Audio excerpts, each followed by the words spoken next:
A psalm of David's while ascending. How good, how sweet and pleasant for brothers and sisters to gather as one in unity. It is as sacred as the holy oil, anointing the head, streaming down through the beard of Aaron and the skirts of Miriam. As sacred as the snow-capped dew of Hermon, melting down the slopes of Sion. For there the Lord commanded the blessing, harmonious life till the end of all time.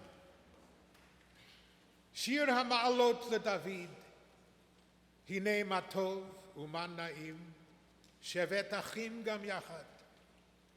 Kashemen hatov al harosh yored, al hazakan zakan aharon, shayored al pi midotav, ketal Hermon shayored al hararei Tzion. Ki sham tziva Hashem et habracha, chayim ad ha'olam.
Shir ha'ma'alot leDavid, hine matov uman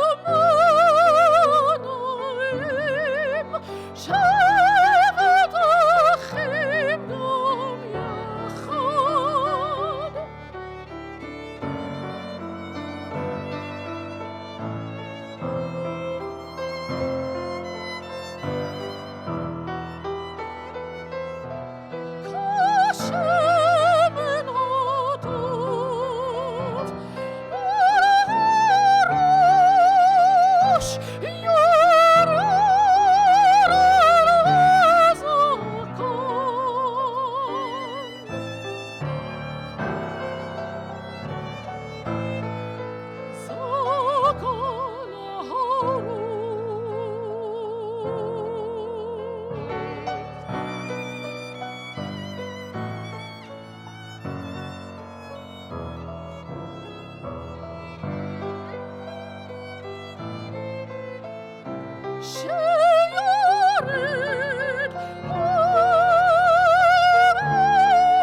As you have heard, the words just sung are Hine Matov Umanayim Shevet Achim Gam Yachad.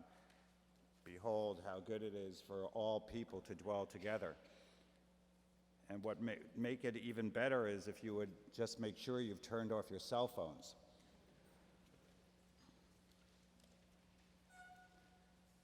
I want to thank Allison Charney, who, together with her father Jordan and Joel Fan and Laura Goldberg, sang these important words to us, these words of introduction. I'm Rabbi Peter Rubenstein, Senior Rabbi of this congregation, and I thank you for being here at this most important symposium on inherited breast and ovarian cancer. You see, as much as we Jews, we believe and treasure our own individual souls and spiritual life, I note that among the first prayers that every Jew is traditionally supposed to say in the morning is a blessing which thanks God, as the prayer says, for having formed us in wisdom and created in us many passages and vessels, which, when they all work, allow us to exist and stand before God. But what we know is that just as we are grateful for our bodies and physical health, those vessels, those passages, those cells don't always work as we would want. And thus, as we have done before, it is vitally important that we sponsor this symposium on inherited breast and ovarian cancer as a service to the Jewish community and beyond. Of course, we are able to do this with the tremendous support and good work of the experts from whom you will hear, and with the extraordinary efforts made by the listed participating organizations, all doing extraordinary and noble work. The topic of tonight's symposium will be focused on inherited risk of and genetic factors leading to breast and ovarian cancer in Jewish families, with the purpose of raising awareness of the increased risk of that disease so that all of us, men and women alike, can take these matters seriously in order to be proactive in caring for our own health. It is now my great pleasure to introduce our dear congregant, Mindy Gray, who will be followed by a fellow congregant, Stacy Sager. Mindy is a coordinator of this symposium along with other devoted congregants, Brooke Cohn, Al Goldstein, and Mara Sandler. In addition to being an extraordinary member of this congregation, Mindy's presence is uniquely relevant this evening, as she, along with her husband, John, founded the Vassar Research Center for BRCA at the University of Pennsylvania and sits on the executive board of the Ovarian Cancer Research Fund. It is a great pleasure and honor to call to this podium Mindy Gray.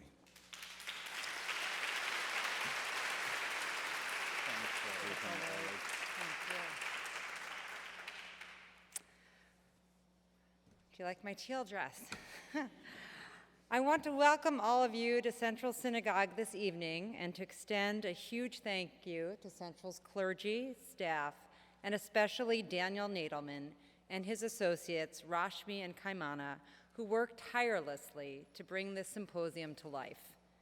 Many of you in this room helped us spread the word, and I want to thank you too.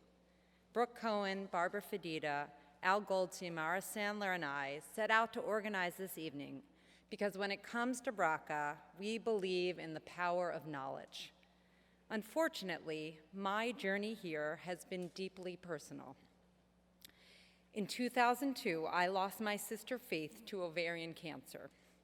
She was only 44, and she left behind my nephew, who was just 4 years old. When she was diagnosed, it was already late-stage cancer. At the time, I had never heard of the BRCA1 and 2 mutations, which put carriers at significantly heightened risk for breast and ovarian cancer. Faith was such a carrier. If Faith had known she had a BRCA mutation, if she had been able to attend an informational evening such as this one, she might be here today watching my nephew enter his second year of high school. My sister made the ultimate sacrifice so that everyone else in our family was given the gift of knowledge and with it the tools to protect themselves. I am hoping that tonight we can share this gift of knowledge and in doing so, spare families the gut-wrenching loss of a loved one.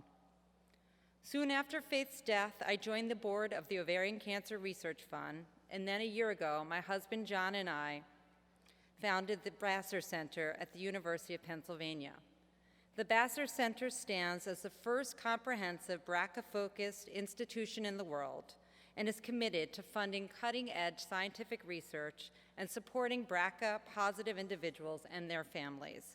We are singularly focused on ending this multi-generational cycle of pain and untimely death. I often think about my sister's name, Faith, and it certainly seems more fitting than ever as we gather in this beautiful house of worship. Tonight is about having faith that the unthinkable loss of my sister and the loss of family members of those in this room and beyond was not in vain. I am deeply honored that Barbara Walters can be here tonight, and I'm guessing she had a little something to do with why this room was packed. And now it is with great pleasure that I introduce fellow congregant, award-winning WABC television correspondent, and cancer survivor herself, Stacy Sager. In publicly chronicling her battle with breast and ovarian cancer, Stacy has inspired others to better understand their genetic risk and take action when needed. Her bravery has saved lives. Thank you.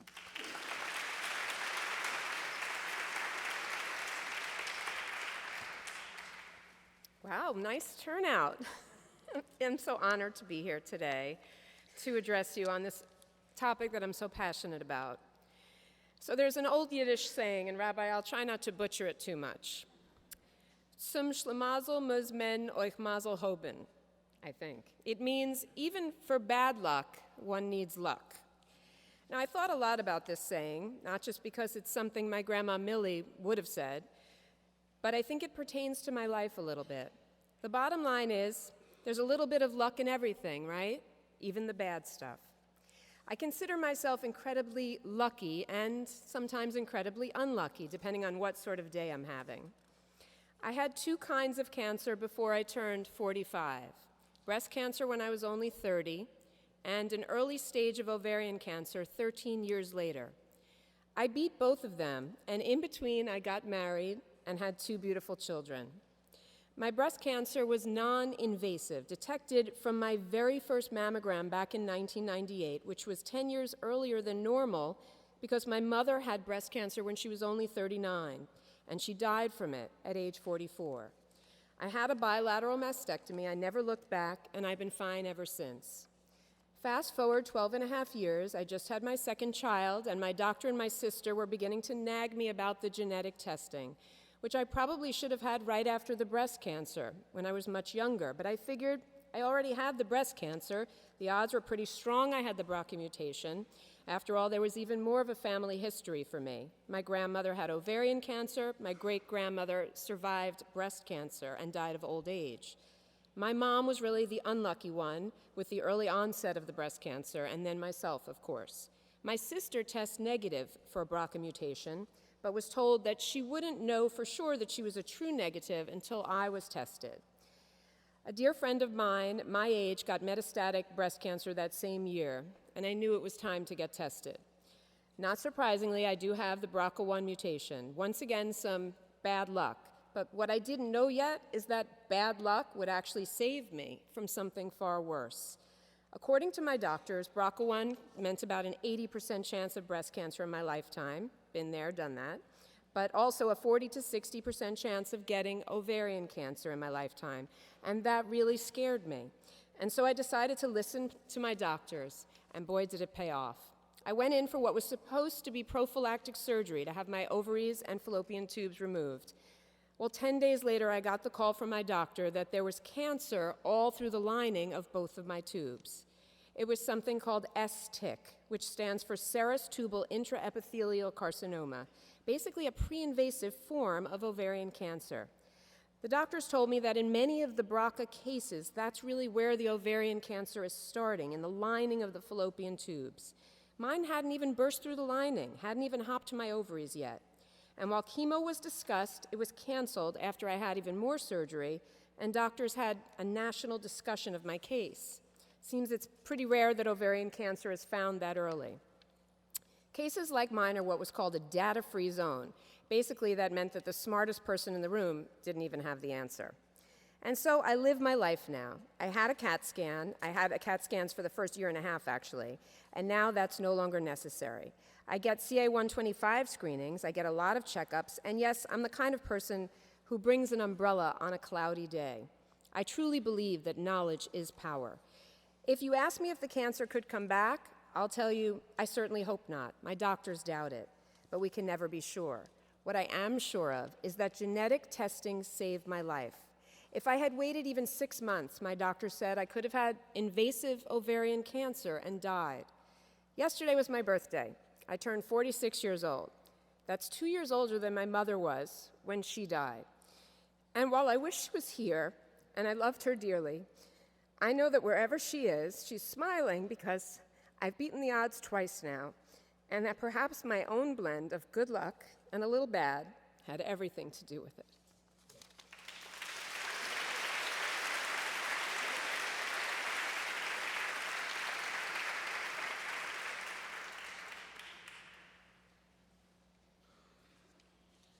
Mindy and Sarah, thank you.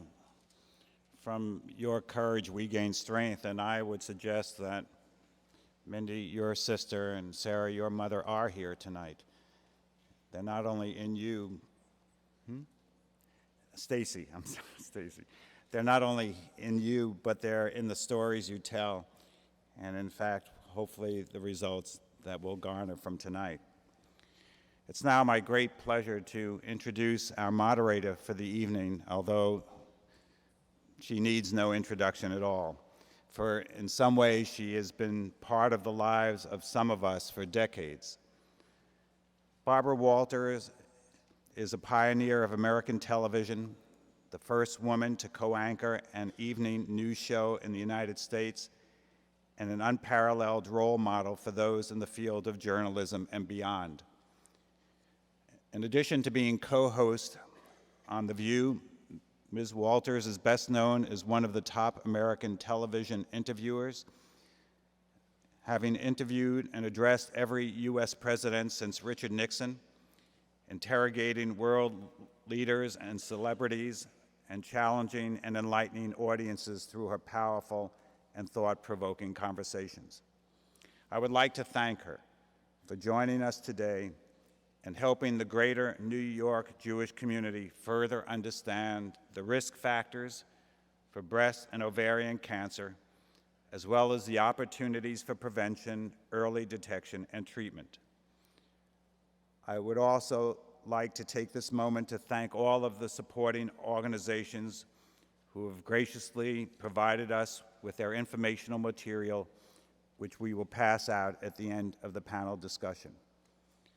And now, one of the great icons, one of the great women of American life, Ms. Barbara Walters.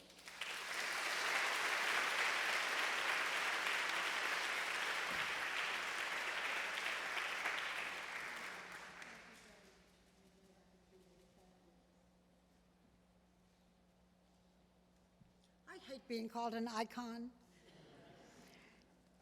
I feel very close to all of you today because we are here discussing the same subject, and I'm very pleased to see so many men, because breast cancer, ovarian cancer, that's a family disease, and the fact that there are husbands and sons and relatives and friends who are men, I think is very, very important.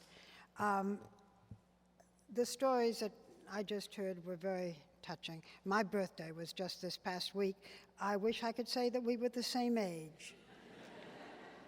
And I hope that you live at least as long as I do, and for many, many more years. My birthday was well, we won't discuss it. It was so high that even the pigeons couldn't see it.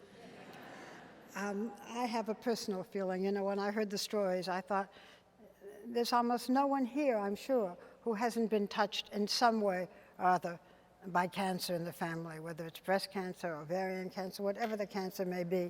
I'm sure that if I went through this audience, everybody would have a friend or a relative that touched them and hopefully survived this disease. In my own family, my sister had breast cancer and died from ovarian cancer. I was told at the time that there was no link, in talking to the doctors today, that doesn't seem necessarily to be the case. I had an examination that showed that I might be susceptible to ovarian cancer. That was enough for me, and I had my ovaries removed. This is not the kind of conversation that I have on The View, but I feel that I can share these details with you because we are indeed one family today.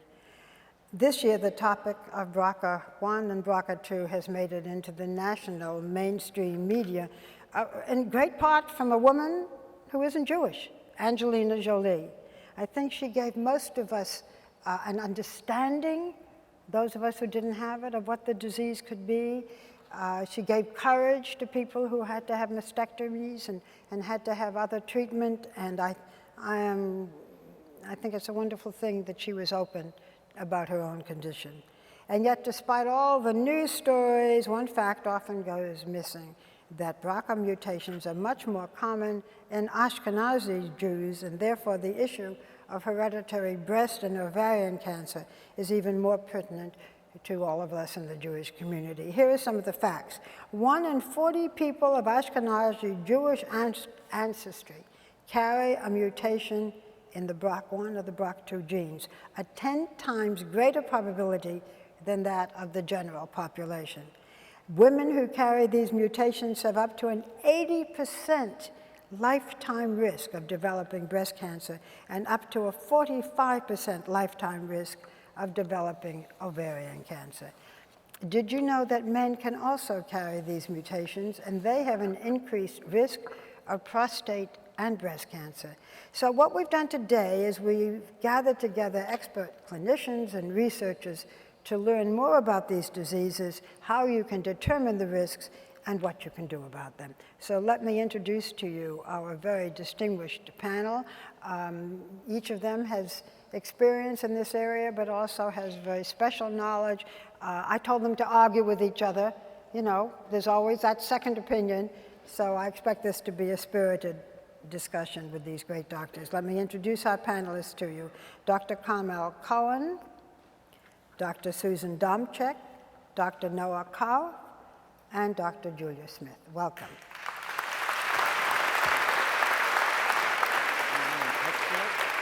I'm just going to tell who you are, okay? I'm just going to rave about you a little bit, doctor, and then I can use the escort. Let me just tell you who they are. Dr. Cohen is a professor of clinical gynecology and obstetrics at the Icahn School of Medicine at Mount Sinai. Dr. Domchek, just raise your hand so we know which is Dr. Domchek is the Bassett Professor in Oncology at the University of Pennsylvania, and she's the Executive Director of the Bassett Research Center for BRCA. Dr. Kauf, there we go, is the Director of the Ovarian Cancer Screening and Prevention Program in the Gynecology Service Department of Surgery at Memorial Sloan Kettering Cancer Center. And Dr. Smith is the Director of the NYU Cancer Institute Breast Cancer Screening and Prevention Program and the Associate Director of the Cancer Screening and Prevention Program for the NYU Cancer Institute. I thank you all for being here, doctors. It's a great honor to have you, and I now have 282 questions to ask you. But I'll make them short. Thank you. Okay. Thank you. All right. So, Dr. Cohen, yes, I said I would start with you, and that's what I'm going to do. Is ovarian cancer a death sentence? The question is ovarian cancer a death sentence? Absolutely not. Some of my colleagues would say, hell no. Now, the problem is that it is the most virulent of the gynecologic cancers. More women lose their lives to ovarian cancer than to all the other gynecologic cancers put together. But it is not a death sentence if it's detected early, if it's treated properly by people who are experienced, and if there is a risk that is known about, it can be avoided altogether. Can you hear back there? Is it loud enough? You want us to speak up more? Just somebody say yes if you can hear. Okay. What was that, yes or no? That's all yes. That's all okay. If it is not a death sentence, how is it detected? In the case of my sister, by the time they found out that she had ovarian cancer, it was too late. Well, it's unfortunate that people frequently present when there are symptoms which indicate that the disease is advanced. And in Barbara's sister's case, therapy might not have been as effective as it is now. The physicians and the teams may not have been as experienced, but today it is detected either by early symptoms or due to the sensitivity of physicians who advise looking for it, or in screening programs. And once it's detected, the treatment is surgical initially in the hands of well-trained gynecologic oncologists, and then adjuvant therapy, which is selected based on the variables that are found at the time of surgery and the person's own personal history about intercurrent diseases and age. Dr. Domchek, we kept talking about BRCA1 and BRCA2. What am I talking about? Well, BRCA1 and BRCA2. Now, is it BRCA or is it BRCA? Which am I using? Interchangeable? Well, I'll be honest, a company has marketed a genetic test called BRCA testing. The genes are called BRCA1 and 2, so I tend to be precise, but either one is fine. These are genes which make proteins which help the cells stay healthy. So they control sort of DNA damage repair, and everybody has them. So everyone has BRCA1 and 2 genes. What we're talking about here is mutations in those genes mutations is sometimes a scary word, but all that means is an alteration, a genetic change, something that's different that impacts the function of the protein and makes it not work. And if you have one of these gene mutations and the protein's less likely to work, you're at very increased risk of developing cancer. Are these mutations, are they something that happens very often, or is it rare? So if you look just generally in the general population, only about 1 in 500 to up to 1 in 800 people have these gene mutations. But there are certain groups that have a very significantly increased chance of having a gene mutation. One of them is, as you've mentioned, individuals of Ashkenazi Jewish descent. And we say it that precisely because not everyone's Jewish who has Jewish ancestry. So we're very careful about that. But then you get to 1 in 40. And I mean, look at around the room, right? I mean, that's 1 in 40. So it's a lot of people. We also know that certain personal history matters. So an individual with breast and ovarian cancer has a very high chance of having a BRCA1 and 2 mutation if they have both breast and ovarian cancer. So ovarian cancer, basically anybody with ovarian cancer is a candidate for genetic testing these days. I mean, this is sort of the strategy that we're at. Not everyone will have a gene mutation, but identifying the gene mutations, as we'll hear about tonight, really matter. Dr. Smith, do we know why these mutations are more common in Jewish people? Well, we know something about that. Is this on? Yeah. The geneticists call this a founder effect. And what that means, you can't hear, right? Let's see, is that better? I have to talk into my shirt. Okay. Geneticists call this a founder effect. And what that is basically a genetic change in a small part of a larger population. So when this happens, you end up with less genetic variation, and it's genetic. It's passed down through the generations. Now, for better or worse, Ashkenazi Jews, we sort of kept it in the tribe. We didn't intermarry for many generations. I think you're going to have to, yeah. Say, it's hard for me to hear, so it must be hard for them. Just talk into the microphone, but don't put it right up to you. Okay. It's very difficult. It's a little far. I think it's a little far down because they're having trouble hearing. Okay, if you leave it right there. Okay. So can you hear me now? No. Go back to where you were. Let's just do this. That's okay. it. Thank you. So for better or worse, we kept it in the tribe, and we passed it down generation after generation. And so the Ashkenazi population has an enriched, as you heard from Susan, has an enrichment of the BRCA mutation, but we're not the only ones with the BRCA mutation. What are some of the others, though? I mean, there are other factors besides just the hereditary? Other factors that, besides hereditary, that can cause breast cancer? Yes, in fact, the vast majority of breast cancers are not attributable to hereditary cancer mutations. There are many factors. Some we know, some we don't know. Clearly environmental factors. There are things called low penetrance genes. The BRCA gene, the BRCA, is a highly penetrant gene. And it runs in families. And it runs in families. It's autosomally dominant in its inheritance. So any child born to two parents, one of whom has a BRCA mutation, will have a 50-50 chance of inheriting that mutation. Whether it's a girl or a boy. Correct.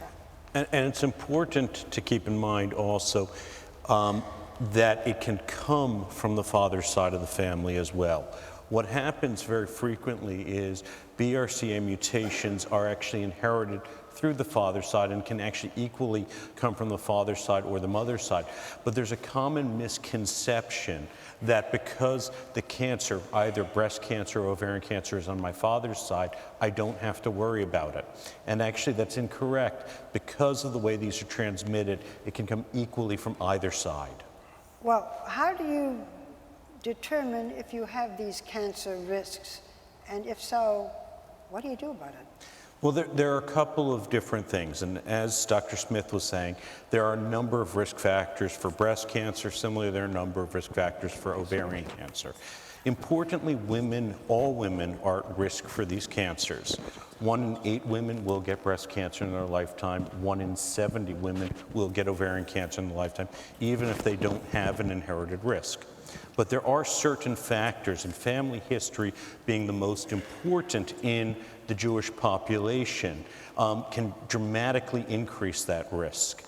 Things that would make you want to look for an increased risk in the Jewish, and this is going to be specific to the Jewish population because these mutations are much more common. If you have a single individual on either your mother or your father's side who has breast cancer prior to age 60 or ovarian cancer at any age, it's worthwhile to consider genetic counseling and to see whether or not genetic testing. Say that again. What are the risks that make you want to have genetic counseling? Because a lot of people are afraid to go for genetic counseling. Okay. If you are of Jewish heritage, and even not, it doesn't have to be just Ashkenazi Jewish heritage, even Sephardic Jewish heritage is increased risk, although not as high as Ashkenazi. But if you are of Jewish heritage and have a single close relative, and that would include siblings, parents, grandparents, aunts, uncles, first cousins, who have breast cancer prior to 60 or ovarian cancer at any age, you want to consider genetic counseling and possibly testing. And I'm going to throw out there male breast cancer too, which is we often forget about. It's unusual, but anybody with male breast cancer, that's also a trigger for genetic testing. Right, When and you- wait a minute, I'm not sure if this is on now. But can hear you, is it, yes. okay, but this is also important, is that DCIS now is known to be as significant a risk factor for BRCA mutations as invasive breast cancer. So we heard that story before, keep that in mind. And to give a little bit of background, just for example, why, when you're saying, well, yes, 1 in 40 individuals of Eastern European Jewish heritage has a mutation. But why are you that concerned if I have a family member with ovarian cancer or a family member with breast cancer? For women who are of Jewish heritage who have breast cancer prior to age 50, 1 in 10 will have a BRCA1 or BRCA2 mutation. If it's breast cancer prior to age 40 and of Eastern European Jewish heritage, 1 in 4 will have it. And if you have ovarian cancer and Jewish heritage at any age, 1 in 3 women will have a detectable BRCA1 or BRCA2 mutation. And this is why it's so important if there's a family history on either side. Now, because we... I mean, that's very scary. Yes, but you Well, it shouldn't also be have scary, to keep in but mind... it shouldn't be scary. That's what we hope to convey tonight, that it's not scary. It's just empowering and it's knowledge and it gives you Tell opportunity. me why it's not scary. I'll tell you why tell it's me not why. scary. All right, Dr. Cohen's going to tell you why it's not scary. As a clinician, first of all, I believe that any woman who's had breast cancer at any time in 1 or more breasts is at much higher risk for ovarian cancer than the general population, irrespective of what her testing shows. I have a disagreement We in do. the This is good. You want a disagreement. Not so soon, not so soon. Let me finish my posit. There is data which has now been revealed relatively recently in the Mayo Clinic survey and the various GWAS studies suggesting that women with breast cancer have abnormalities in other genetic foci, and it has not been demonstrated that those aren't at risk for ovary cancer, whereas those of us in clinical business who are in the trenches have observed that even women who have negative BRCA testing develop ovarian cancer after breast cancer. And a congregant here in this institution died of non-genetic ovarian cancer in her postmenopause. It's public knowledge. Her obituary stated it was non-genetic ovarian cancer. How would she have known that? Because she was tested. And her ovaries could have been removed postmenopausally, and she might be among us today. So I mean, I think I would say that on the other side, there's a study by Ingham et al., Gareth Evans' group, that has 8,000 patients with breast cancer and negative BRCA1 and 2 testing, and shows no increased risk of ovarian cancer compared to the general population.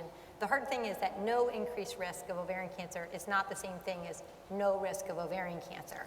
So we do know that it will happen, and it's not that women can make informed decisions about what they wish to do, but I think we know for sure, to get back to your initial question, that breast and ovarian cancer are definitely linked through BRCA1 and 2. And the reason it's not scary, and maybe other genes like RAD51 and all this stuff, Yes. but the reason it shouldn't be scary is that if you know you have a BRCA1 or 2 mutation, even though you have very difficult decisions to make, and we're not downplaying that, you can make decisions to massively reduce your risk of developing breast and ovarian cancer. And that was why, to me, it's more empowering than scary.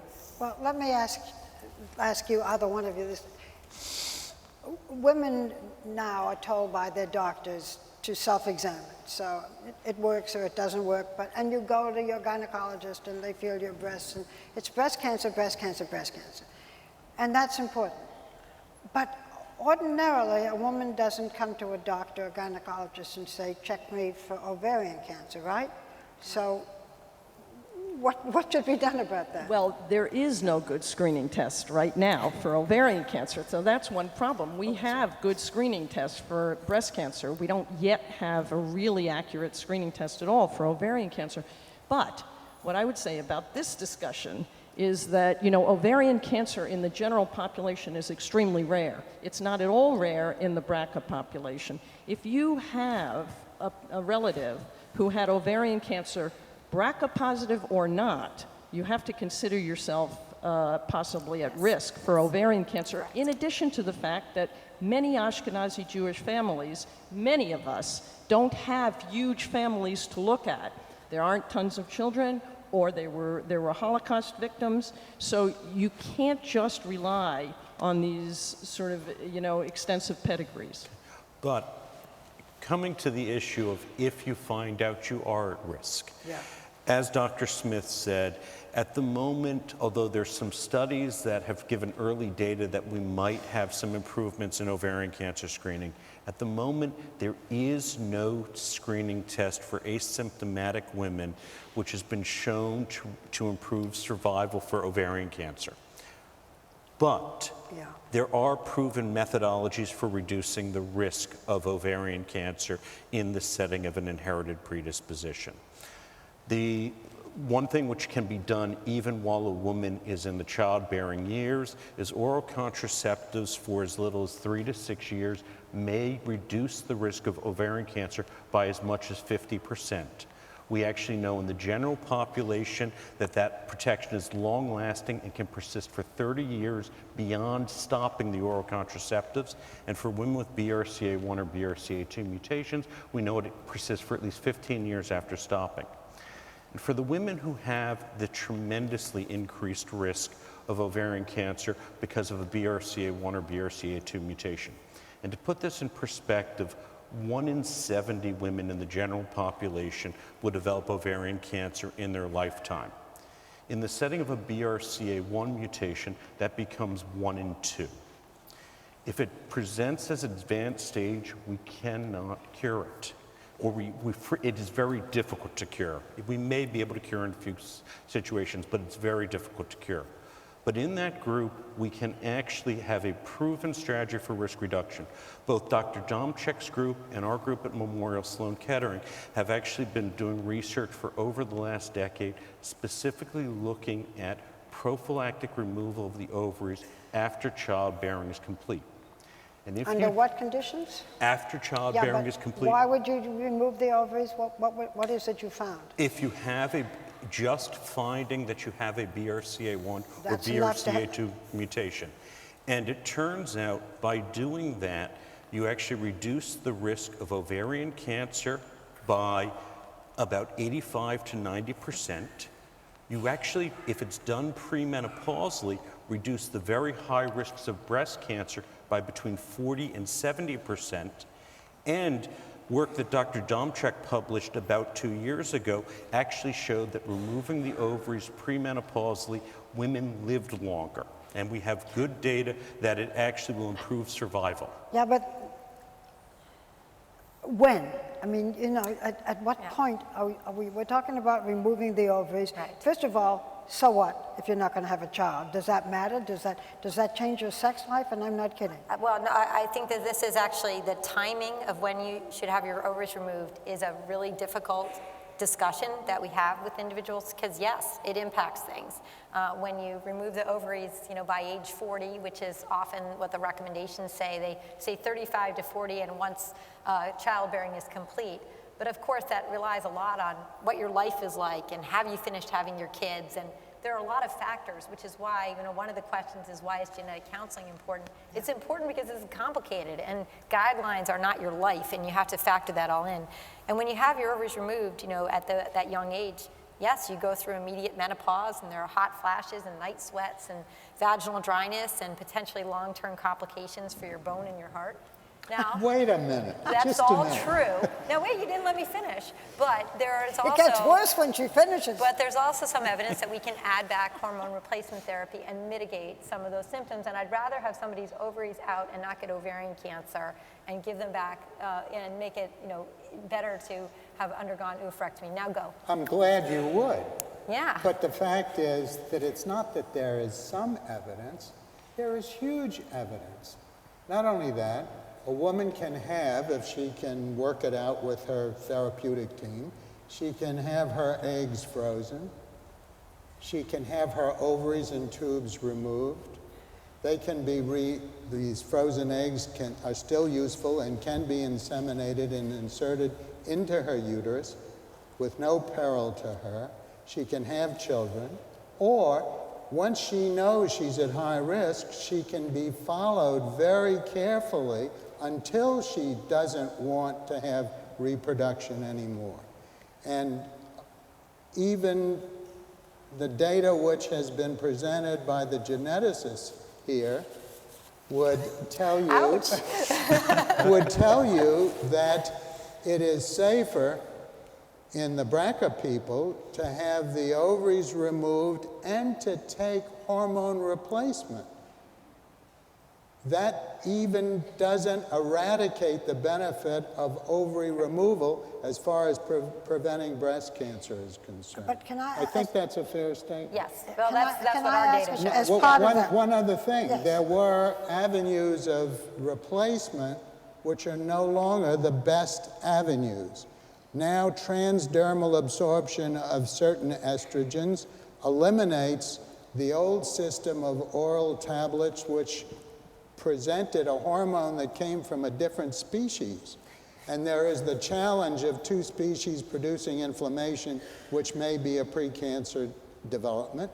So now transdermal applications of hormones which are synthetically derived will in fact reduce the symptoms without huge penalty. And I think that there are all these options available. Doctor, should everyone with a BRCA mutation have mastectomies? Oh, this is I keep going back to Angelina Jolie. Well, that's why I don't know if Noah, you wanted to comment on Angelina that? because Yeah, that I was. mean, and do you have? And then I'll answer Do you the have other a one. double mastectomy? I mean, Yeah. not that it's an easy thing to do, but is that the way to go? Well, there are two settings. One is a woman who personally does not have cancer, which was my understanding Angelina Jolie's experience, and then the second is a woman But she thought she might. who has a new diagnosis of cancer and has a known diagnosis of cancer. The thing about Angelina Jolie, I think she should be absolutely applauded for bringing this discussion very much to the forefront, because people have been very afraid to talk about inherited cancers.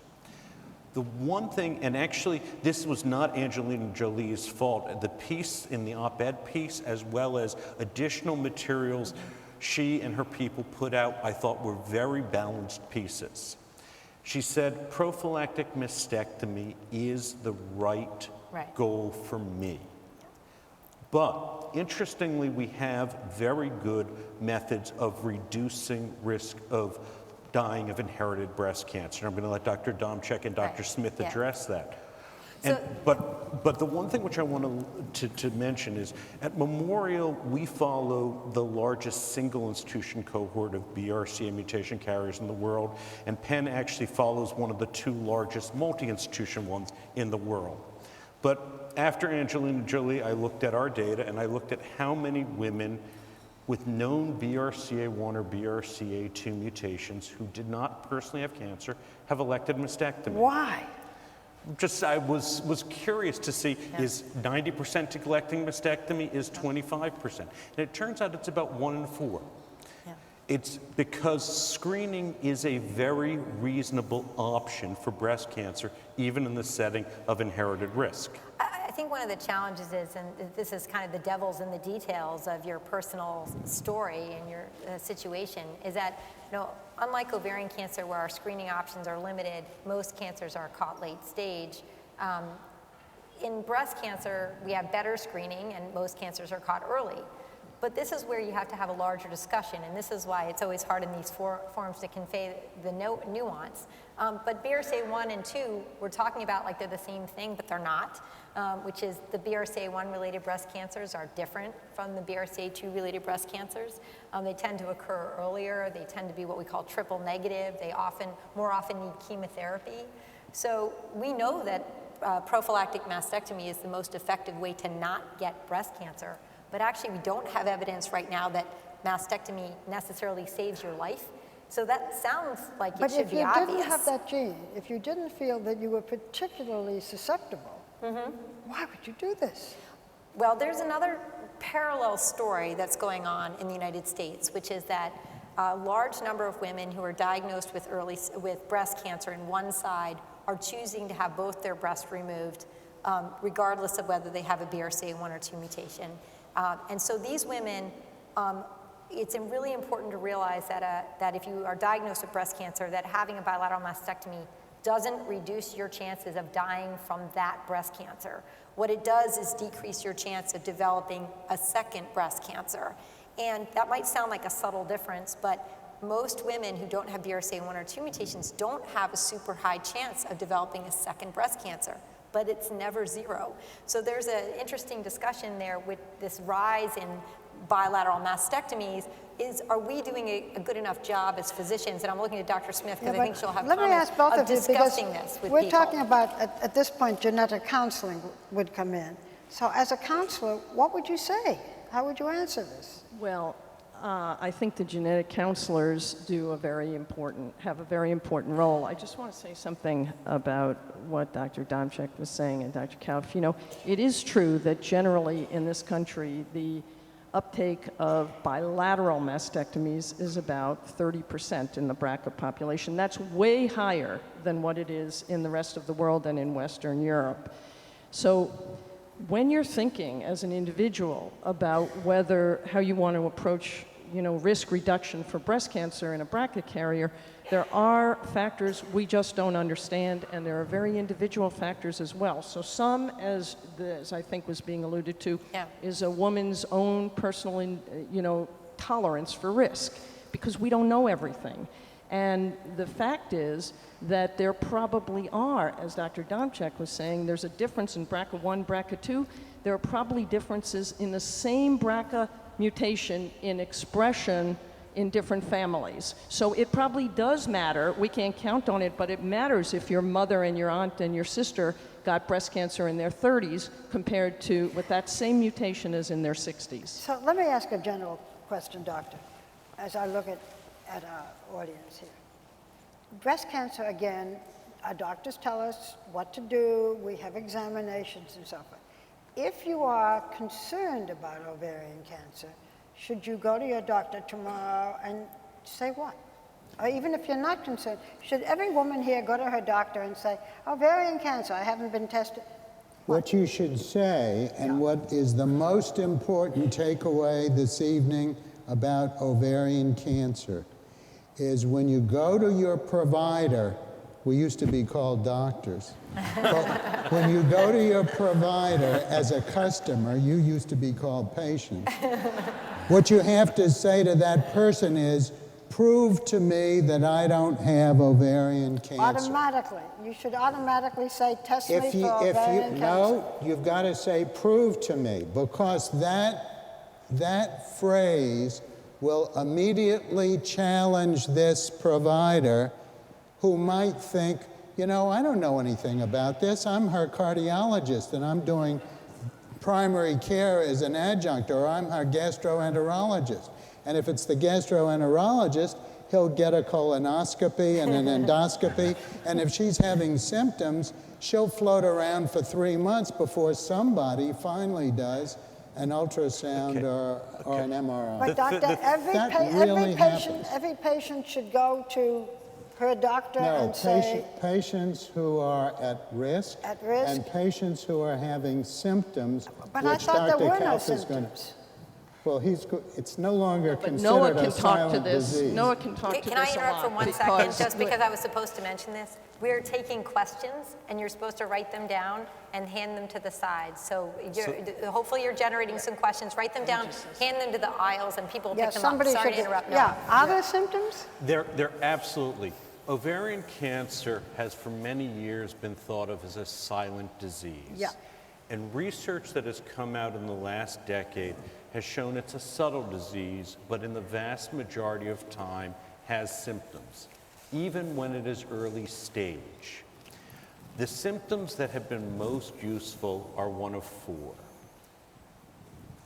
Bloating, feeling full quickly after eating, abdominal or pelvic pain, or change in urinary habits, increased urinary urgency or frequency in the absence of a urinary tract infection. And if you have any of these symptoms that are occurring almost every day and lasting for more than 2 or 3 weeks, yes, you do want to go to your doctor and say, prove to me I don't have ovarian cancer, and make sure that all of these symptoms are common. All 4 of those symptoms are symptoms which all women will have at some point in their life. But if you have any of these symptoms, abdominal pain, feeling full quickly after eating, change in urinary frequency, or abdominal bloating, it's occurring every day, and it's lasting for more than 2 or 3 weeks, you do want to go to your doctor.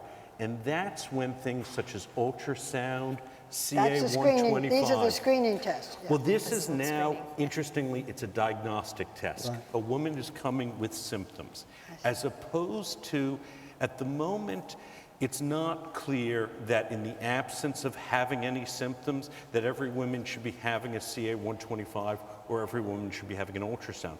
But I'm going to actually rephrase what Dr. Cohen said for what is something that you can go to your doctor is prove I am not at increased risk for ovarian cancer.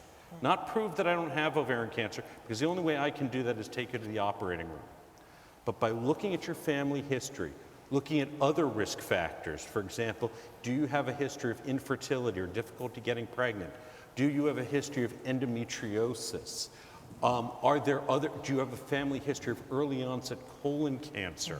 There are other risk factors. So I think, paraphrasing what Dr. Cohen said, is prove to me I don't have an increased risk of ovarian cancer, that I should be doing something differently, is something every woman can do. Well, the point I make is that when you issue that challenge to the provider, that person's going to say, look, I'm at risk here. If she develops ovary cancer and I've told her she should go home and take Anacin or take Librax, or she's neurotic, go take a trip, I'm going to jail. And if that's what it takes to stimulate referrals to gynecologic oncologists or to genetic counselors or to other members of the medical community that are expert in this area, then that's what should be done. And the fact is that I will tell you, since we're in a house of worship, there is not one Jewish holiday except Yom Kippur where the vast majority of middle-aged women who have partaken in the feast of the day don't have those symptoms in my office. So it's got to be persistent, new, and otherwise unexplained. Tell but I have a little tell us disagreement again, here. I So have a that little- they don't all go in tomorrow and tell you, what should you be looking for before you go into your office? Well, I think they ought to review, as Dr. Kauf has said, their family history, their risk as far as it's known, if they've previously had breast cancer themselves, any one of a number of the parameters which we've raised here. And if they come up with nothing and it lasts 3 weeks, then please go and do it. So people don't have to write furiously. One of the handouts that will be in your packet is something that was put together by the Foundation for Women's Cancer and Project Hope for Ovarian Cancer Research. It's called Understanding Your Risk of Ovarian Cancer. And in that, it's going to have 2 things in it. It's going to have features of family history which might suggest genetic risk assessment. It does break it down to individuals of Jewish heritage, but there very well may be people not of Jewish heritage in this room, or you certainly know people not of Jewish heritage, and they can be at risk too. These predispositions are seen in all racial and ethnic groups. As much as they are in Jews? No. They're not as common, but they are seen in every racial and ethnic group. But the other thing which we have is in that particular brochure is a description of those 4 most important symptoms. And such that if you have, as Dr. Cohen said, if they are new, if they're occurring almost every day, and they're lasting for at least 2 or 3 weeks, that's when you do want to go and challenge your physician. And so you don't have to remember it, we included it in the packet. Right. The other thing I just wanted to emphasize, because most physicians don't ask this, but bringing up that you are of Jewish descent actually it matters, and it's amazing to me how many physicians don't ask that question, but they should. I just want to sound a note of caution here. I think that it's absolutely right that if you have persistent symptoms, and you may think they're vague, you may not have a specific organ in mind, if you have persistent symptoms, you should go, you should advocate for yourself, and you should keep advocating for yourself till you get an answer. But there's a great deal of fear out there about cancer, and we know that women are as likely to overestimate their risk of getting cancer as to underestimate it. And we don't want people to end up with tests they don't need, procedures that they don't need, surgeries that are unnecessary, and possible complications. So I really think that you need to advocate for yourself, but you also need to know that there are times when you can be reassured. That you can be? Reassured. Do most doctors, I was going to say general physicians, but they don't seem to be that. But do most doctors have an understanding of ovarian cancer, if they're not experts? Probably not. And this is why it's important for advocacy groups to put together educational forums such as this, where we're educating our patients, we're educating our patients, our families. Additionally, professional societies are very actively trying to educate the membership. The American College of Obstetricians and Gynecologists has actually published a number of educational bulletins on hereditary breast ovarian cancer. The American Society of Clinical Oncology has done the same, but it takes time to disseminate. And so sometimes, for example, you had actually said that your physician or your sister's physician said that your sister had both breast and ovarian cancer, was not related, and both Dr. Domchek and myself immediately said, probably we would counsel differently. Now, importantly, I believe you lost your sister about 20 years ago. BRCA1 and BRCA2 were identified in 1994 and 1995. 18 and 19 years ago. Very recent. We have learned a great deal in that 18 or 19 years, but there's still a huge amount that we're learning, as well as, and it takes a while to disseminate. Members of this panel all spend their lives thinking about breast and gynecologic cancer, but your primary doctors don't. And so this is where you have to kind of be your own advocate and look into what are some of what may be risk factors. It's even more difficult than that. The prevalence of ovary cancer in this country is low. There are 22,000 new ovarian cancers this year. And who's at risk? Any woman with one or more ovaries over the age of 40. So we have about 150 million of those persons. The average doctor in practice would have to have 3,000 patients that he or she is seeing routinely to find one ovary cancer, if it's a general practice. That's not high on anybody's list of what's causing vague abdominal pain. Even the young obstetrician gynecologist is so busy delivering babies and providing contraception and sterilization and infertility and all the rest of it that they don't see ovarian cancers routinely.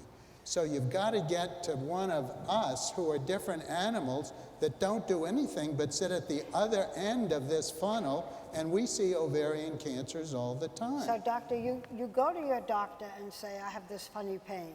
Yes. Okay? And it's not, take 2 aspirin and call me in the morning. That won't work. What do? Do you say, send me to a specialist? You the patient? I'm the patient. When you say to that person, prove to me successfully that I don't have ovarian cancer, that person's going to say, this is a real nag. I'm sending her to a gynecologic oncologist. Or I've known her for 50 years. I'm going to tell her to go home and be still. And hopefully the patient will say, I'm not satisfied with that answer. The one point I want to make here is that there's 2 big sort of buckets we're talking about. One is sort of the fact that ovarian cancer does have symptoms that were previously sort of under-recognized. Which are, say them again. Again, persistent bloating, changes in urinary symptoms, fullness after eating, abdominal pain that's persistent. That's the message to hear. And regardless of whether you have a BRCA1 or 2 mutation or you don't, if you have ovaries and you have those symptoms, that's stuff to talk about. And then the second part, and that's sort of the pathway there is you talk to your doctor and you get a workup or get referred. And then the second part where we started was you have a family history of breast and ovarian cancer and you're concerned about genetic risk. And that segue is we strongly urge genetic counseling, which can be done by a genetic counselor, can be done by an educated physician, but you want to hear a lot of this stuff you could probably get a sense of. It's kind of complicated, and it depends on your family history, and it depends on this and that. And you want to know what the odds are that you might test positive, and you want to start to hear about what it will mean if you do test positive. Because one of the things that we always say is that you don't just test a person, you test a family. So you need to have sort of know about the implications for other family members as you think through this and how you're going to talk to your family about it. So that's sort of the other path, the other bucket. And one thing which I think is probably worth backtracking a little bit right now, all of us up here have been talking a lot about genetic counseling, but none of us have actually explained what that is. And so I think it's probably worth backing. So do so. Backtracking. Genetic counseling is a process. It's not sending a blood test. What will happen frequently in a genetic counseling program is you will meet a genetic counselor. Most genetic counselors We can't hear you. Okay. Most genetic counselors are actually master's trained medical professionals. They are trained to take a very detailed medical and family history. They will look at your parents, your grandparents, your aunts, your uncles, your first cousins. They will look at who has cancer in the family, who doesn't have cancer in the family, what ages were in the cancers. They will sometimes help you get additional information because many times families have a lore.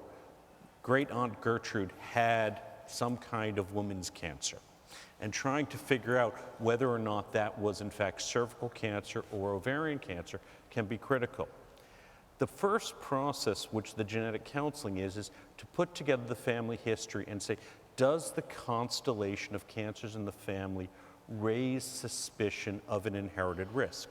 And the most important genetic test is looking at that family tree.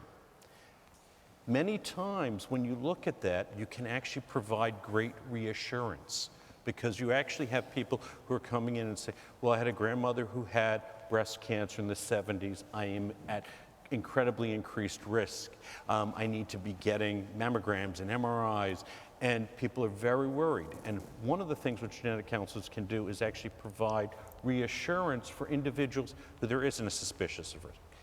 If there is a suspicion of risk, the genetic counselors can talk to you about tests, frequently genetic tests, which can help clarify that risk.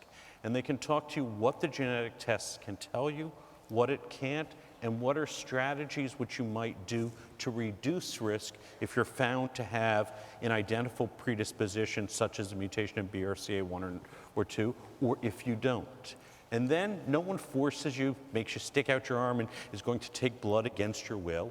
Genetic testing can be part of it, but it's really an educational process to look at the whole family and say whether or not the family is at risk, and then coming up with a targeted strategy to better refine that risk so you can make intelligent decisions. And two additional points to raise there. Why it's so important to collect your family history, because we sometimes get pushback from patients, like, why do I have to track down what all my aunts and uncles died of? Is we actually can discover other genetic syndromes. It's not all just about BRCA1 and 2. So when we kind of hear that somebody just kind of got their blood sent off and no one took a family history, and then we actually look at things and it looks more like a different syndrome. There's something called Lynch, which features colon and uterine and ovarian cancer. I mean, that's why we do this, is because there's other things.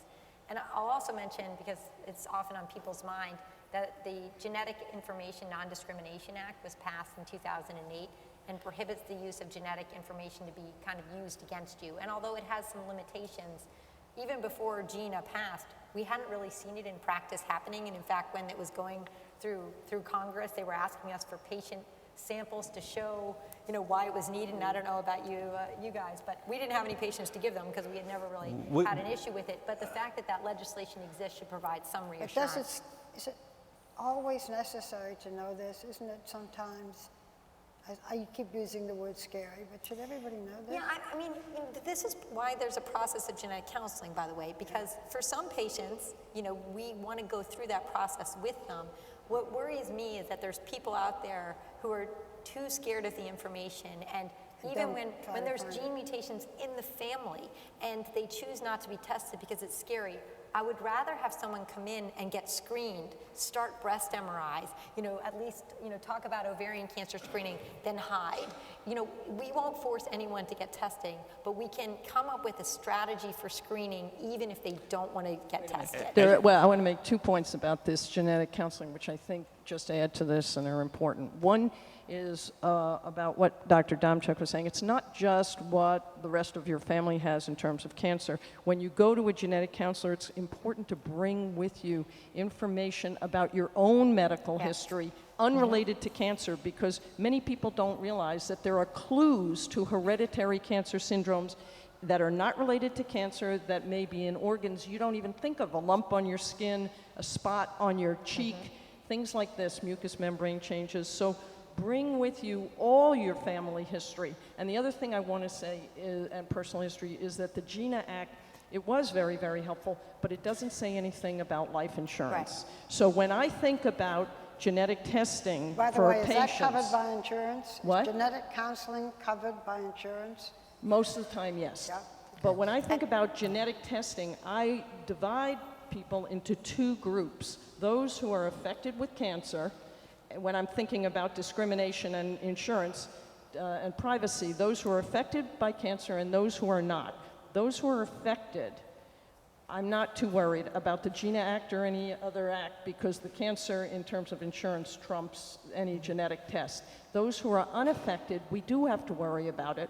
It's usually an elective test in the unaffected, so it's important to mention the life insurance issue and have them take care of that. Well, actually, I won't steal your mic because I realize I have one. Yeah. But the one thing which I would actually caution, what the GINA Act does is it prohibits using a genetic test that has occurred before diagnosis of cancer in either health insurance underwriting or employment, because many of people's employers are fundamentally their health insurer. It doesn't prohibit it being used for actuarial decisions in life insurance, though that being said, we have actually asked our patients and cannot find an example of one insurance carrier that has asked, and we now follow almost 1,400 individuals with BRCA mutations and not found one. But the reason which I'm not even sure it's as much of an issue, things which are entirely appropriate if you are getting a large life insurance policy for an insurance company to ask, is if you're asking for a $5 million life insurance policy, they will ask, did anyone in your family have cancer? Right. If your mother had breast cancer, if your sister had ovarian cancer, and you're of Eastern European Jewish heritage, although none of us have worked for an insurance carrier, I believe, they hire people like us. And they don't need a genetic test to say, we'll use this in rating. What do you mean?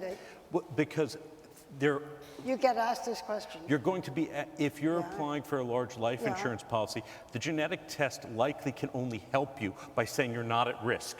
Your family history. Although we can't have it both ways. So right now, what it appears to be, as best as we can tell, and we've had a lot of discussions internally about how we can really get this information out of the life insurance carriers, but they use the family history. So they use the family history, if you will, against you when you apply for life insurance. Well, that's just the way it is. They're allowed to do that. That's part of But the they say, is there cancer in your family? Correct. They ask you and you have to answer, and if you lie, they can, not give you your policy. If you lie, the policy won't be honored So after your death. right now, what appears to be happening, to the best of our knowledge. Suppose it's your second cousin. Well, it's whatever they ask you, so it depends on that. But so what appears to be happening right now is that the life insurance companies largely are not asking about genetic tests, because if they ask, then they'll have to use it both ways, and it gets too complicated. So from what we've seen so far, mostly people aren't asking. But we're following that, as it sounds like, Dr. Kauf's group as well. We're following it very closely. But right now, I don't want to make this too big of a deal, because the benefits of testing are so great that, of course, it has to be a discussion. But I don't want to get too wrapped in it. In our place, nobody has ever been challenged in that regard, and we haven't found any trouble. But there's another advantage, if I can just squeeze one. Another advantage. This reminds me of my days on The View. Okay. You wanted us to be interactive. I hope wanted you to that be we're interactive, and I got it right. Okay. But now that Noah and I are in your view, we aren't in competition with the beauty that was surrounding you. Okay. So the fact is that one of the other advantages, and I have sent hundreds of patients, if not thousands, for genetic counseling. I take the history in my office, we have the conversation, but I have never drawn a blood or done a genetic test in my office. I think it's the purview of a genetic counselor to do that for many, many reasons, not the least of which is that the genetic counselors have models that work very nicely in terms of translating to patients.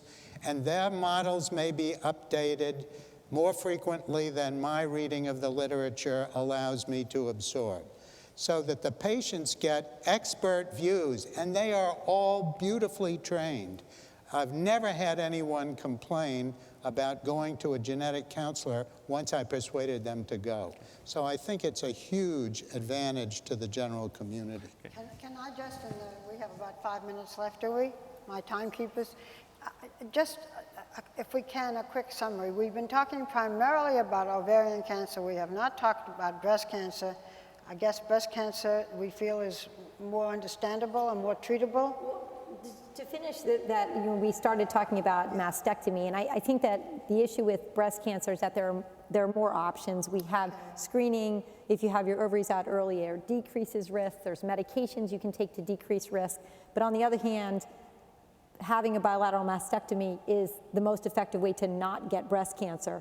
This is why it's more of a discussion, and this is why it depends whether you're a 30-year-old BRCA1 carrier who's never had cancer and a 65-year-old BRCA2 carrier that's never had breast cancer. Those decisions could be very different. And so we try not to over summarize the options in these kind of forums, because it's a really personal decision. Should you go when a woman goes to her doctor and she's talking about ovarian cancer, breast cancer, should she take her husband?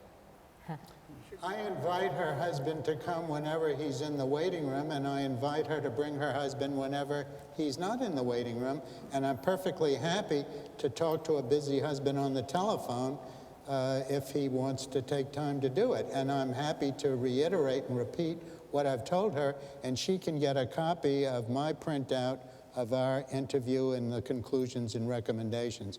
So I think that most of us want to be as transparent as possible and as supportive as possible in terms of making a community understanding of what's going on. Because the spouse, regardless of gender, is going to be a very important supporter in this whole trip. And remember that the kids are at 50, if there's a mutation identified, their children each have a 50% chance of having the gene mutation. So having, this is, again, it affects families. And remember that we test men too, and then the wife should come. Do you test kids? And if so, at what great age? question. And generally, our practice is we don't test children. There are no management recommendations for children. We don't change what we do for kids. And generally, screening starts at 25. So although we'll discuss it with any sort of an adult, but we usually test around 25 as a very general recommendation. I don't know if you guys have comments. No, that's very similar. Yep. At the moment, we think there are no risks to children from having a BRCA1 or BRCA2 mutation until the mid-20s. And since we don't change management recommendations, our program is very similar. We feel very strongly we should not be taking that decision out of the child for when they reach an appropriate age to address the issue. One thing I want to just kind of clarify, because there is a difference between the age in which breast cancer risk starts and the age which ovarian cancer risk starts. Breast cancer risk for both women with BRCA1 and BRCA2 mutations can start as early as the mid-20s. And in fact, one thing which people ask is, well, I'm already doing my breast cancer screening and I'm not going to do mastectomy. I'm already getting mammograms, so what am I going to do differently? And we actually have very good data that mammograms alone is not enough in the setting of a BRCA1 or BRCA2 mutation. And the current recommendation of the American Cancer Society and the National Comprehensive Cancer Network is that women with a BRCA1 or BRCA2 mutation get both annual mammography and annual breast MRI starting no later than 30. Additionally, the combination of mammogram and ultrasound is not equivalent to mammogram and MRI. But the reason I actually kind of chimed in here is the ovarian cancer risk starts later. For women with BRCA1 mutations, the ovarian cancer risk doesn't pick up until the late 30s. For women with BRCA2 mutations, the risk of ovarian cancer by age 50 is only 2 to 3%. 51.5 being the average age of menopause in the US. And because it's going to be important to figure out what are the age-dependent risks for an individual, which is why it's going to be different approaches for the 25-year-old versus the 55-year-old. But breast cancer risks do start in the mid-20s, which is why we think that it's a reasonable time to test because we'll change management. Ovarian cancer risks not for at least a decade after that. And your testing is on a 6-month basis, alternating mammograms and MRIs, or both simultaneously? People have argued both ways as to whether or not doing the mammograms and MRs together versus the mammograms staggered 6 months by the MRI, such as a January mammogram, July MRI. Right. The data has actually been inconclusive. And the problem is, from a practical standpoint, since about 30% of breast MRs come back in 6 months, that whatever you started on, you've switched. So I don't get as concerned as to whether or not they are done simultaneously or at intervals, but I want to make sure both are done annually. Well, we tend to stagger them just because it's nice to get checked every 6 months. Right. But your point is well taken that we have these grand plans and sometimes it doesn't exactly work out the way we... My patients demand it. Demand every 6 months. I would if I were there. Well, so we do, again, yearly MRI, yearly mammogram, and try to get them on every 6 months. Indication is, and you know, there's been a law passed in New York just this past summer about breast density and ultrasound. So, you know, it is something to think about. If you have dense breasts, and that's very common in the premenopausal population, that you might want to have ultrasounds at the same time you're having the mammogram. I want you to be able to get home in time to have dinner and watch all the wonderful television programs there are. So let me ask some questions that came from the audience, and we'll try to get to as many of them as possible. How much does it cost to get tested? Okay, so right now, Obamacare, by the way, does have provisions in it that genetic counseling and testing should be covered as long as it's medically necessary. Again, define medically necessary. But in the Jewish population, the cost of the actual genetic test is cheaper, because the way that we look at this is, if looking at for BRCA1 and 2 mutations is like doing spell check of a large book, in the Jewish population, we only have to go to 3 specific pages to look, because we know where those are the common places where the mutations are. Therefore, it's actually much cheaper, and depending on the lab, it's between $400 and $600. Okay. Doing the whole thing is between $2,500 and $4,000, depending on the lab. But importantly, the vast majority of private insurers in the United States now have criteria for offering testing, both for women, both for individuals affected with cancer as well as individuals not. There are a couple of exceptions. Because of how Medicare is put together, is if you need to be personally affected with a breast or ovarian cancer for you to be covered and have it be covered by U.S. Medicare. But interestingly, U.S. Medicare, if you've had an early onset breast cancer or ovarian cancer at any age, they will cover testing. The other group is, believe it or not, Champus, which is the insurance company for many veterans and their dependents. Because Congress has not acted, also does not cover genetic testing because of what is really a loophole. But this is all changing in the next couple of years, because this is all applies to one particular laboratory that after, as Dr. Kauf said, the gene was cloned, those 2 genes were cloned in the mid-90s, they came out with the commercial test, and all of the tests have thus far been done through them. However, gene panels are now going to be available, and there will be ways to get around these, for many patients, these restrictions that Dr. Kauf was talking about. Will Obamacare make a big difference? I mean, that's even, you know, they're trying to defeat it. Yeah, what did you say? We'll see. We'll see. Yeah, we don't know. But I think because of the gene panels and the new panels that will test not just, you know, there's more companies that will test the BRCA, there are pathway genes that will be tested, there are associated genes, and there will be more opportunities to get around. But it should be emphasized that most of the time this isn't, I mean, really, most of the time this isn't a problem. It is most of the time it is covered. Yeah. And the other thing is Ashkenazi the Affordable Care Act, if it stands in its current version, which I realize could be a very big if, I don't know what is happening in Congress at the moment, the U.S. Preventive Health Services Task Force has indicated that this is what was called a level 2 or grade B recommendation, that in the setting of an appropriate family history, genetic counseling and testing is appropriate. That, under the Affordable Care Act, will be a covered service because the U.S. Preventive Health Task Force actually gave it that level of recommendation. So on the assumption that that moves forward, this will be covered for people with an appropriate family history. Now, men also have a BRCA gene mutation, yes? They can certainly, it can be transmitted to them and through them. And is there a screening for men? Well, there's increased risk to men for cancers. So men, particularly with increased risk of breast cancer, prostate, pancreatic cancer. Why cancer. is it increased? The way, you know, it's interesting. We don't know exactly why breast and ovarian cancer are the main cancers that occur when you have a BRCA1 or 2 mutation, because these mutations are in every cell in your body. It's just how it sort of plays out.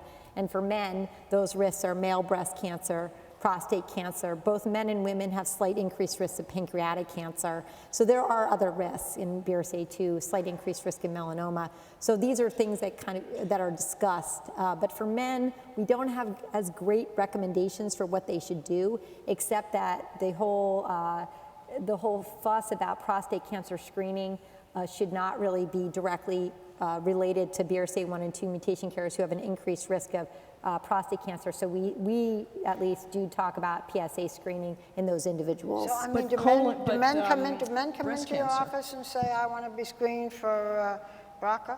They don't come into my office because I'm a gynecologic Yeah, that would be a little difficult. That would be tricky. I would offer them a hysterectomy gratis. Yeah, it would be a good one.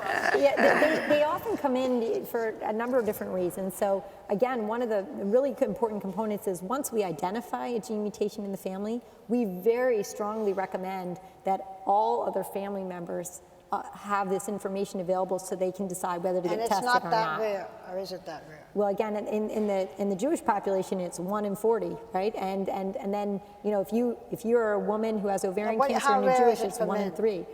Well, it's exactly the same. 1 in Really? 40 whether you're a man, 1 in 40 whether you're a woman. If you're Jewish, that's the risk. Another question. Do you need to remove the uterus as well as the ovaries and the fallopian tubes? We're going to give that one to you. Yeah. Well, I don't know the- what you would be moving the- for. the I guess for ovarian cancer. No, the trouble is in the tubes in the ovaries primarily, but it depends on a woman's age and inclination. If the uterus is removed, the patient can have hormone replacement with estrogen alone, and that reduces her risk of breast cancer probably because the progestin that is required to protect the uterus from overstimulation by estrogen is no longer required. And the Women's Health Initiative study, which is a large study that looked at the problem of hormone replacement and whether or not it prevented heart attack and stroke, incidentally revealed that the women in that study who took estrogen alone had a diminished rate of breast cancer compared to the controls. That's a whole argument which we need to talk to. I was just going to say, did you ever open, but since you did, do you recommend that women have estrogen?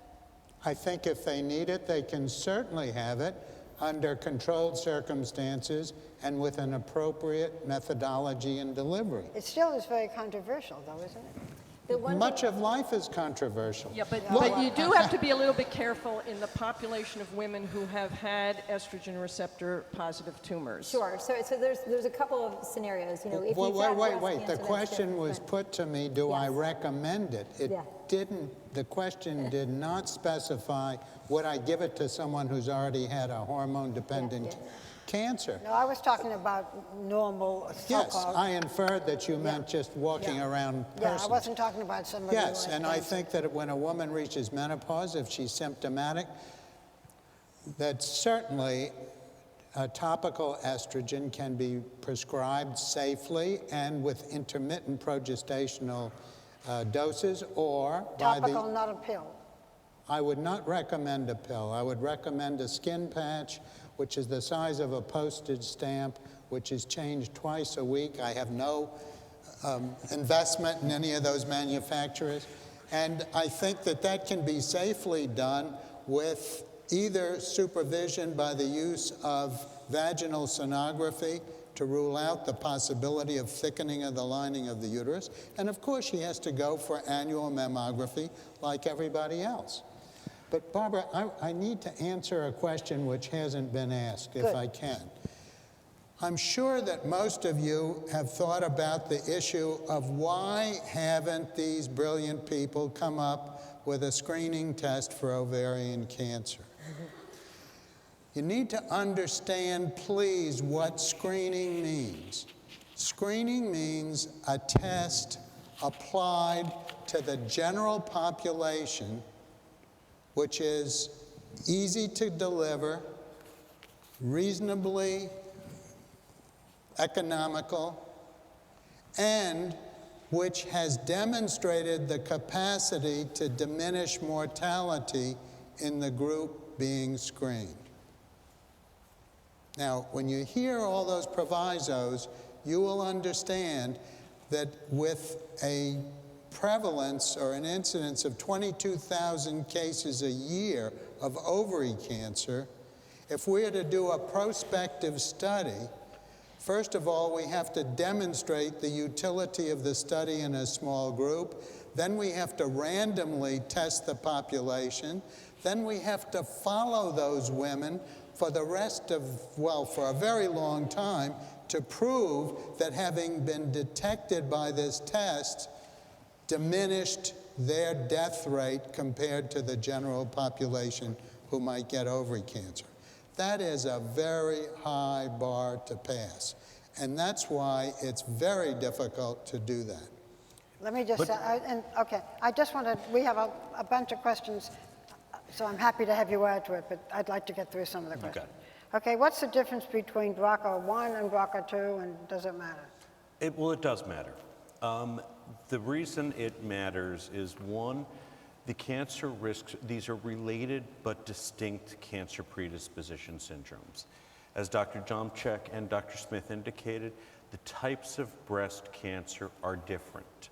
The breast cancers associated with BRCA1 mutations are predominantly not hormonally responsive. The type that are associated with BRCA2 predominantly are. This has implications both as it looks at treatment, even screening, because the BRCA1 associated breast cancers are harder to screen for than the BRCA2, as well as some prevention strategies. There are medicines such as tamoxifen and raloxifene, which can be used to prevent breast cancer risk. And they likely have a role in women with some women with BRCA2 mutations, but perhaps less of a role in BRCA1, women with BRCA1 mutations, because the tumors tend to be less hormonally responsive. Although I would argue that the studies have shown a decrease in contralateral risk in BRCA1, so it's complicated. It's complicated. Yeah. In terms of the ovary, it actually matters in terms of timing of the risks. As I mentioned, only women who have a BRCA1 mutation, 10 to 20% will have ovarian cancer by the time they're 50. And that's the reason which we talk about taking out the ovaries between 35 and 40 and when childbearing is complete. Interestingly, the reason we do that for women with BRCA2 mutations is not because of ovarian cancer risk. Even if we do absolutely nothing, 97 to 98% of women with BRCA2 mutations will not develop ovarian cancer by the time they go through menopause. But the reason we actually recommend it is because it will reduce their risk of breast cancer, which can be as high as 1 in 3 by 50 to 70%. But and this becomes, and again, part of the individualized discussion which occurs in genetic counseling. I do have patients with BRCA2 mutations who have already had a prophylactic mastectomy. And do I have to put them into an early surgical menopause when their risk of ovarian cancer isn't really until the menopausal years? Perhaps not. And this is where we individualize depending on what is a gene. Let me ask a different question. Oral contraception, does it increase the risk of breast cancer? There are many different opinions on this, it says. There are many different opinions on this. I'm not worried about it. Yeah, about oral contraception. Anybody worried about it? I would prescribe it to every woman who is looking for a contraceptive method and can afford to pay the price of the pills, because the advantage in diminishing the risk of ovary cancer by 50% is huge. I think that's what it's all about. It's about risk and benefit. And so there's clear benefits in terms of decreasing the risk of ovarian cancer. Well, what do you think? There's also benefits from not getting pregnant when you don't want to, yeah, and all sorts of other benefits. That's what I thought you did it for, not for ovarian and cancer. there's also other risks, which is there's a risk of blood clots, and there may be, but it's not proven conclusively, there may be a slight increased risk of breast cancer. The most recent meta-analysis didn't show it, so there's conflicting data either way. So usually what I tell people is that they should take it if they want to take it to prevent pregnancy or other reasons, but that, it all has to be factored in, pros and cons both ways. The greatest risk for blood clots and fatal blood clots that go to the lung in a woman is pregnancy. preventing pregnancy with birth control pills is infinitesimally a risk for important blood clots compared to pregnancy. You know, you can tell from all this discussion about meta-analysis and controversial, and it's going on for decades, which is true. Do birth control pills increase the risk of breast cancer? You can tell from that we don't have a definite answer. If we don't have a definite answer, then it's got to be a small risk, if it exists at all. So you're talking about a small potential risk of breast cancer, which can be screened, which can be caught often, and which you can intervene often in a meaningful way in terms of survival, versus preventing an ovarian cancer where we don't have screening and where it often is fatal. So I think we all sort of come down on the side of protecting yourselves with oral contraception. Let me talk a little bit with these questions, a good question in the future. In the long term, what is being done to fix or change the DNA or the gene? Is this what you were ultimately trying to find? Yes? Somebody? I think that's the distant future. But what I think is what all of us on this panel, I'm speaking for all of us, I think right now our best protection against ovarian cancer is prophylactic surgery. Our best prevention against removing the ovaries. Our best prevention against breast cancer in women at inherited risk is either intensive screening, which is associated with a fair amount of results in which further workup is necessary, biopsy is necessary, a fair amount of anxiety, and measurable decrease in quality of life, versus prophylactic mastectomy, which has an entire range of impact for women. And it's which is best of bad options.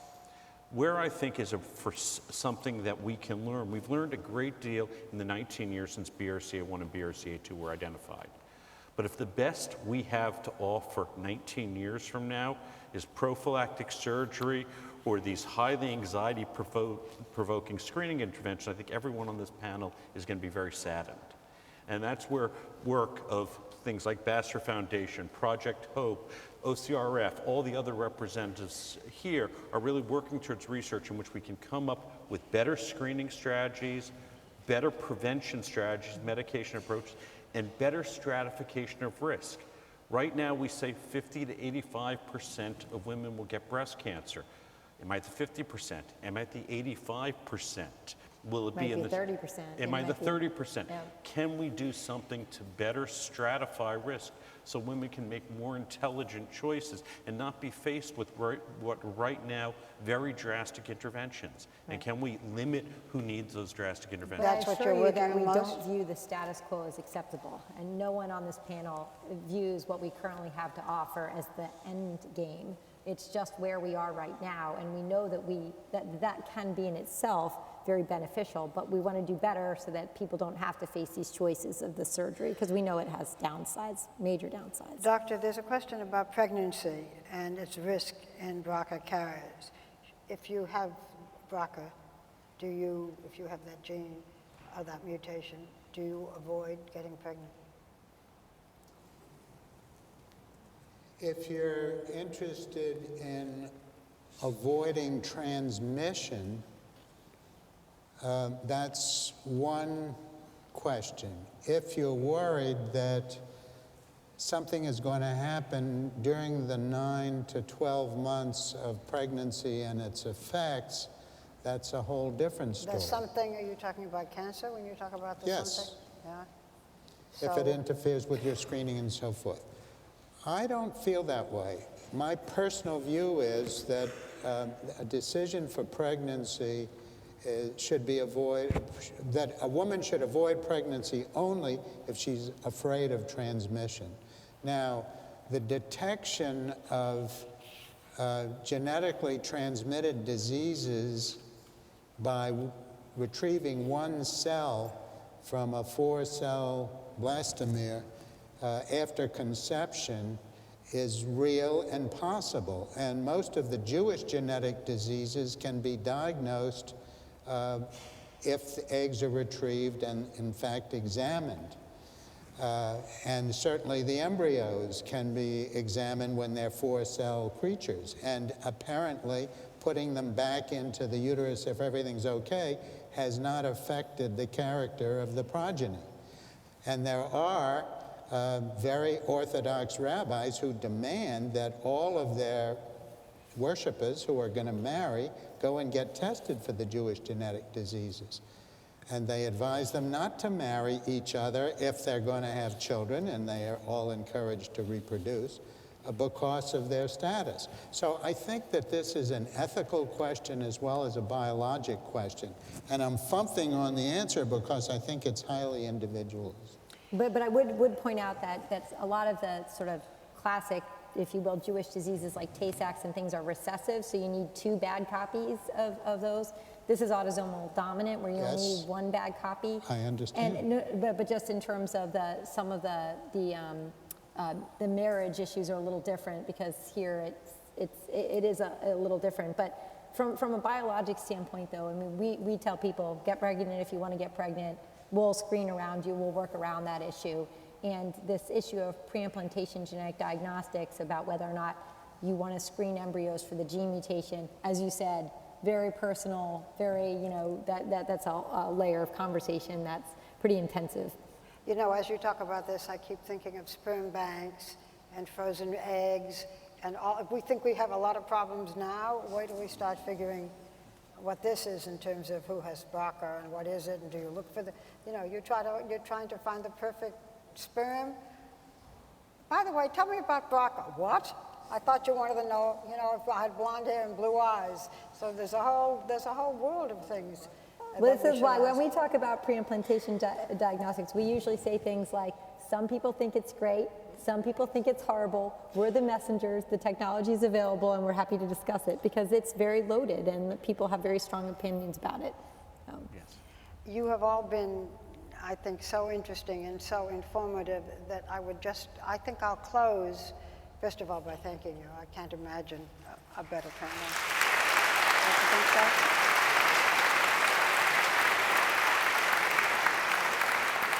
And by the way, a wonderful audience. Nobody coughed, nobody walked out. So obviously you've all done something right, but we also have a very special audience. I want to close by asking the same question again that I asked in the beginning, and have you summarize. If you have ovarian cancer, is it a death sentence? It's absolutely not. The fact is that I have to leave some take-home messages. It has been demonstrated time and time again that when a patient is treated in an institution that is experienced by gynecologic oncologists, primarily in the surgical phase, by an assortment of people like those on this stage and their counterparts in the other disciplines that need to help this patient, the survivorship is about 35% better, stage for stage, than in the general population. That's number one. Number two, on January the 1st, 2010, the survival data then published by the most reliable collector of data in this country said that there were 186,248 people alive that had had a diagnosis of ovarian cancer made. Now, they could have had the cancer diagnosis made in December of 2009 and been included. But if there are only 20,000 new or 22,000 new ovarian cancers a year, and you go back 2 years, and if ovarian cancer was so lethal, then you should have had 140,000 survivors. That's a lot of survivors. And all of us in this business have people who have reached their 10th year without a problem, and who have seen families grow, and who have gone to graduations, and who have had children. So I think that you should walk away from this meeting with a notion that it's best to prevent it, it's also essential to find it early, and thirdly, it's vitally important, as the memorial ad says, to go where we cure people. But we're blessed in this city because we have at least 6 major institutions, at least, that are well experienced and have all the appropriate experts, facilities, and philosophies to cure people with ovary cancer. You want to summarize? I'm sorry. Which 6 are they? Ooh, do you want to go Oh. there? We'll take that offline. Well, you can imagine the university-based institutions, which have major centers. We have only 2 comprehensive cancer centers in this city. This is public information. One is at Columbia, one is at Memorial. The rest are hyphenated cancer centers, which are not comprehensive. The third one in the state of New York is up in Roswell Park. That's a long commute, but they do very, very good work there. But these are institutions, Mount Sinai, Einstein. These are all institutions that have vetted track records for treating patients with ovarian cancer successfully. And I may tell you, if you go to the net and you see what survivorship is for advanced ovarian cancer, remember that in every institution, it will be, in any of these quote, superior institutions, anywhere in the country, the survivorship will be much higher than in the general population of SEER patients around the country. You want to summarize? We'll give each of you the last word. My summary here is actually really simple. Don't be scared of genetics. Know your risk, be empowered, learn the information, and then it's in your hands to decide what to do with. And don't be afraid of asking questions. Ask away. And don't be afraid of second opinions. Absolutely not. Any physician who gets offended at a second opinion, that's not good. You should run away. I welcome my patients getting second opinions because I know that I'm right, and they might as well hear it from someone else too. No. But I want to echo what what Dr. Domchik and Dr. Cohen said. Number one is finding out and better understanding if you are at risk, and are you at the general population risk, and what is appropriate for that. For example, if you're at general population risk, oral contraceptives may be. If you're at inherited risk, we have to talk about more aggressive strategies for both breast and ovarian cancer risk reduction. So one is finding out your level of risk, and it's relatively easy to do. Number two, echoing what Dr. Cohen said, it does matter who takes care of, assesses risks, and manages it. It's not even just who treats it, even in terms of prevention. And in terms of a short but not inclusive list, it's pretty obvious. It's the principal teaching hospitals of academic medical centers. It will include Cornell, Columbia, Mount Sinai, NYU, Einstein. Take the train to Philadelphia, come to Penn. Penn.